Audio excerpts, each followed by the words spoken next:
আমরা রওনা হচ্ছি কক্সবাজারের উদ্দেশ্যে। এতক্ষণ ছিলাম মহেশখালী দ্বীপে। সেখানে অনেক মন্দির, পাহাড়, ঝর্ণা এগুলো দেখলাম। অনেক সুন্দর ছিল স্থানগুলো। এখন আমরা সমুদ্রের মধ্যস্থল দিয়ে যাব কক্সবাজারের দিকে। আমার সাথে আছে নতুন বন্ধুবান্ধব।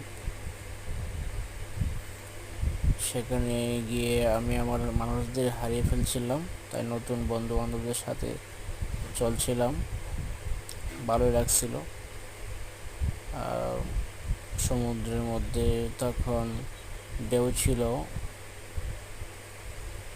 ঢেউ তেমন ছিল না, তারপর একটু একটু ভয় লাগতো, কারণ আমার স্পিড বোর্ডে প্রথম ওঠা। এই যে বন্ধু বান্ধব তারা অনেক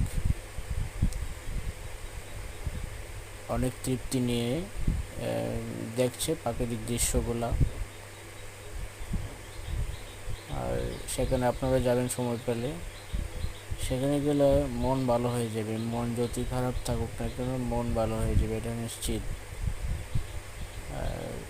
অনেক সুন্দর দৃশ্যগুলো। আমার সাথের বন্ধু বান্ধবরা একটু একটু ভয় পাচ্ছিল। আমার ভয় নাই, আমি সাঁতার জানি, কোনো সমস্যা নাই। তারপরেও অনেক গভীর ছিল, বোঝা যায় দেখলেই অনেক গভীরতম। তারপরেও ভয় ভীতি নিয়েই তো মানুষের জীবন, ভয় থাকা ভালো। কিন্তু দৃশ্যগুলো অনেক সুন্দর ছিল। স্পিড বোট এত স্পিড দিয়ে স্টার্ট করছে দেখলেই বোঝা যায়। দেখেন আপনারাও, অনেক স্পিড ছিল।